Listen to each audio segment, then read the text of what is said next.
ಕೇಸ್ನ ಆರೋಪಿಯಾಗಿರುವಂತಹ ನಟ ದರ್ಶನ್ ಈಗ ಬೇಲ್ ಮೇಲೆ ಹೊರಗಿದ್ದ ಮೇಲೆ ಅದು ಷರತ್ತುಬದ್ಧ ಬೇಲ್ ಕೊಟ್ಟಿರೋದು ಅದಕ್ಕೆ ಅದರ ಪ್ರಕಾರವಾಗಿ ಅವ್ರು ನಡ್ಕೊಳ್ಬೇಕು. ಯಾಕೋ ಇತ್ತೀಚಿನ ದಿನಗಳಲ್ಲಿ ಅದನ್ನ ಉಲ್ಲಂಘಿಸಿ ಮುಂದಕ್ಕೆ ಹೋಗ್ತಾ ಇದ್ದಾರಾ ಅನ್ನುವಂತಹ ಪ್ರಶ್ನೆ ಮನೆ ಮಾಡ್ತಾ ಇದೆ.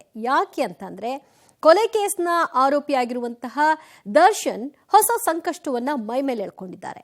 ಹೇಗೆ ಅಂದ್ರೆ ಈ ಫೋಟೋ ನೀವು ನೋಡ್ತಾ ಇದ್ರಲ್ಲ, ಇದು ನೋಡಿದ್ರೆ ಸಾಕು ಗೊತ್ತಾಗುತ್ತೆ. ಸಾಕ್ಷ್ಯಾಧಾರದ ಮೇಲೆ ಪ್ರಭಾವ ಬೀರಿದ್ರ ದರ್ಶನ್ ಅನ್ನುವಂತಹ ಪ್ರಶ್ನೆ. ಯಾಕೆ ಅಂದ್ರೆ ದರ್ಶನ್ ಅವರು ಆರೋಪಿ, ಚಿಕ್ಕಣ್ಣ ಅವರು ಸಾಕ್ಷಿ. ಇದೇ ಕೇಸ್ನಲ್ಲಿ ಇಬ್ರು ಒಟ್ಟೊಟ್ಟಿಗೆ ಕೂಡ ಕಾಣಿಸ್ಕೊಳ್ತಾರೆ. ಇದು ಸಾಕ್ಷ್ಯ ಮೇಲೆ ಪರಿಣಾಮ ಬೀರಿದಂತಹ ಒಂದು ಪ್ರಕರಣ ಆಗುತ್ತೆ. ಸಾಕ್ಷ್ಯಾಧಾರ ಚಿಕ್ಕಣ್ಣ ಜೊತೆ ಸಿನಿಮಾ ವೀಕ್ಷಣೆ ಮಾಡಿದ್ದಾರೆ ಇವತ್ತು ದರ್ಶನ್. ಸೊ ಈ ಹಿನ್ನೆಲೆಯಲ್ಲಿ ಇದು ಬಹಳ ಚರ್ಚೆಗೆ ಗ್ರಾಸವಾಗ್ತಾ ಇದೆ. ಕೋರ್ಟ್ ಕೊಟ್ಟಿರುವಂತಹ ಷರತ್ತನ್ನ ನೀವು ಉಲ್ಲಂಘನೆ ಮಾಡ್ತಾ ಇದ್ದೀರಿ ಅನ್ನುವಂತಹ ಪ್ರಶ್ನೆ ಕೂಡ ಎದುರಾಗ್ತಾ ಇದೆ. ರೇಣುಕಾಸ್ವಾಮಿ ಕೊಲೆ ಕೇಸ್ನ ಸಾಕ್ಷಿಯಾಗಿದ್ದಾರೆ ಚಿಕ್ಕಣ್ಣ. ಈ ಹಿಂದೆ ಕೂಡ ಅವರು ಸಾಕ್ಷಿಯಾಗಿ ಸ್ಟೇಟ್ಮೆಂಟ್ ಕೊಟ್ಟ ಮೇಲೆ ಜೈಲ್ಗೆ ಹೋಗಿ ದರ್ಶನ ಭೇಟಿ ಮಾಡಿ ಬಂದಿದ್ರು. ಆಗ ಮತ್ತೆ ಪೊಲೀಸರು ಇವ್ರನ್ನ ಕರ್ಸ್ಕೊಂಡಿದ್ರು. ಈಗೇನ್ ಮಾಡ್ತಾರೆ ಕಾದ್ ನೋಡ್ಬೇಕು. ಆ ಬಗ್ಗೆ ವರದಿ ಇದೆ, ನೋಡ್ಕೊಂಡು ಬರೋಣ. ಸಾಕ್ಷಿ ಮೇಲೆ ಪ್ರಭಾವ ಬೀರಿದ್ರ ದರ್ಶನ್, ನಟ ಚಿಕ್ಕಣ್ಣ ಜೊತೆ ಕೊಲೆ ಆರೋಪಿ ದಾಸ. ದರ್ಶನ್ಗೆ ಹೊಸ ಸಂಕಷ್ಟ ಎದುರಾಗುತ್ತಾ? ಚಿತ್ರದುರ್ಗದ ರೇಣುಕಾಸ್ವಾಮಿ ಕೊಲೆ ಪ್ರಕರಣದಲ್ಲಿ ಜಾಮೀನಿನ ಮೇಲೆ ಬಿಡುಗಡೆ ಆಗಿರುವ ನಟ ದರ್ಶನ್ಗೆ ಅವರ ನಡವಳಿಕೆನೇ ಮುಳುವಾಗುವ ಸಾಧ್ಯತೆ ಇದೆ. ಯಾಕಂದ್ರೆ ಬೆನ್ನು ನೋವಿನ ಕಾರಣ ಕೊಟ್ಟು ಮೊನ್ನೆ ಕೋರ್ಟ್ಗೆ ಗೈರಾಗಿದ್ದ ದರ್ಶನ್ ನಿನ್ನೆ 3 ಗಂಟೆಗಳ ಕಾಲ ಕೂತು ಸಿನಿಮಾ ನೋಡಿದ್ದಾರೆ. ಅಷ್ಟೇ ಅಲ್ಲದೆ ಕೊಲೆ ಪ್ರಕರಣದ ಪ್ರಮುಖ ಸಾಕ್ಷಿಯಾಗಿರುವ ಚಿಕ್ಕಣ್ಣ ಜೊತೆಗೆ ಕೂತು ಮೂವಿ ನೋಡಿದ್ದಾರೆ. ಇದು ದರ್ಶನ್ ಮತ್ತು ಚಿಕ್ಕಣ್ಣಗೆ ಸಂಕಷ್ಟ ತಂದೊಡ್ಡುವ ಸಾಧ್ಯತೆ ಇದೆ. ರೇಣುಕಾಸ್ವಾಮಿ ಕೊಲೆ ಪ್ರಕರಣದ ಆರೋಪಿ ಜಾಮೀನನ್ನ ಪಡೆದುಕೊಳ್ಳುವಂತ ಸಂದರ್ಭದಲ್ಲಿ ಹೈಕೋರ್ಟ್ ಒಂದು ಷರತ್ತುಗಳನ್ನ ವಿಧಿಸಿತ್ತು. ಆ ಷರತ್ತುಗಳ ಪ್ರಕಾರ ಪ್ರತ್ಯಕ್ಷವಾಗಿ ಅಥವಾ ಪರೋಕ್ಷವಾಗಿ ಸಾಕ್ಷಿಗಳ ಮೇಲೆ ಪ್ರಭಾವವನ್ನ ಬೀರಬಾರದು ಅಂತೇಳಿ ಸೂಚನೆಯನ್ನು ಕೂಡ ಕೊಟ್ಟಿತ್ತು. ಆದ್ರೆ ನಿನ್ನೆ ದರ್ಶನ್ ಅವರು ಪ್ರಕರಣದ ಸಾಕ್ಷಿಯಾಗಿರುವಂತಹ ಚಿಕ್ಕಣ್ಣ ಅವರನ್ನ ಭೇಟಿಯನ್ನ ಮಾಡಿದ್ದಾರೆ. ಭೇಟಿಯನ್ನ ಮಾಡಿ ಅವರ ಜೊತೆಯಲ್ಲಿ ಚಲನಚಿತ್ರವನ್ನ ನೋಡಿರೋ ಹಿನ್ನೆಲೆಯಲ್ಲಿ ಒಂದು ರೀತಿಯಲ್ಲಿ ಈ ಷರತ್ತುಗಳನ್ನ ಉಲ್ಲಂಘನೆ ಮಾಡಿದ್ದಾರೆ ಅನ್ನೋದು ಸ್ಪಷ್ಟವಾಗಿ ಗೊತ್ತಾಗ್ತಾ ಇದೆ.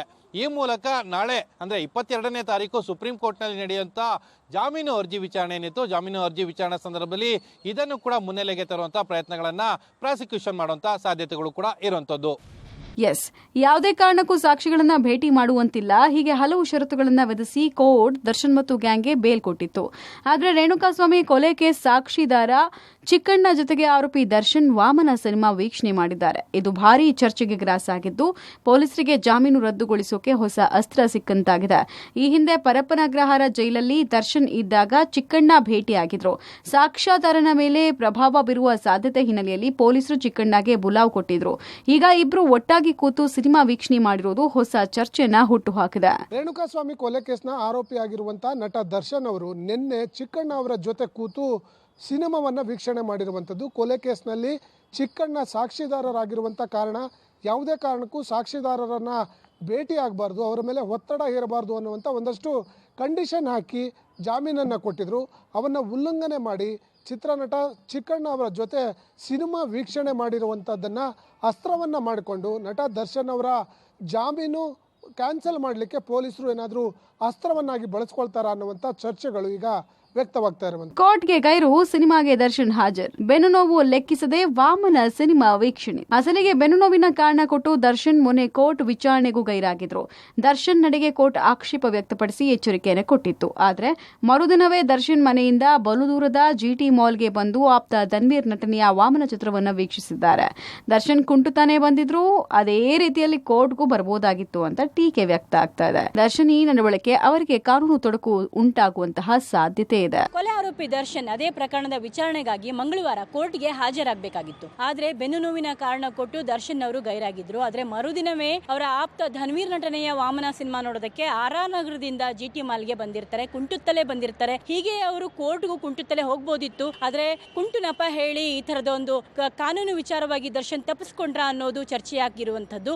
ಹಾಗೇನೆ ಇದು ಟೀಕೆಗೂ ಒಳಗಾಗಿದೆ. ಇದುವೇ ವಿಚಾರ ದರ್ಶನ್ ಅವರಿಗೆ ಕಾನೂನು ತೊಡಕು ಮುಂದೆ ಉಂಟಾಗಬಹುದು ಅನ್ನೋ ಸಂಭವ ಕೂಡ ಕಾಣ್ತಾ ಇದೆ. ಕೊಲೆ ಆರೋಪಿ ಏಟು ಆಗಿರುವ ದರ್ಶನ್ ಪ್ರತ್ಯಕ್ಷವಾಗಿ ಸಾಕ್ಷಿ ಜೊತೆ ಕಾಣಿಸಿಕೊಂಡು ತೊಂದರೆಯನ್ನ ಸ್ವತಃ ಹೇಳ್ಕೊಂಡಿದ್ದಾರೆ. ದರ್ಶನ್ ಸೇರಿ ಡಿ ಗ್ಯಾಂಗ್ನ ಹಲವರ ಜಾಮೀನಿನ ರದ್ದತಿಗೆ ರಾಜ್ಯ ಪೊಲೀಸ್ ಇಲಾಖೆ ಸುಪ್ರೀಂ ಕೋರ್ಟ್ ಮೆಟ್ಟಿಲೇರಿದ್ದು ವಿಚಾರಣೆ ಹಂತದಲ್ಲಿರುವಾಗಲೇ ದರ್ಶನ್ ಮತ್ತೊಂದು ಎಡವಟ್ಟು ಮಾಡಿಕೊಂಡಿದ್ದಾರೆ. ಇದು ದರ್ಶನ್ಗೆ ಮತ್ತಷ್ಟು ಸಂಕಷ್ಟ ತಂದೊಡ್ಡುತ್ತಾ ಕಾದ್ ನೋಡಬೇಕು.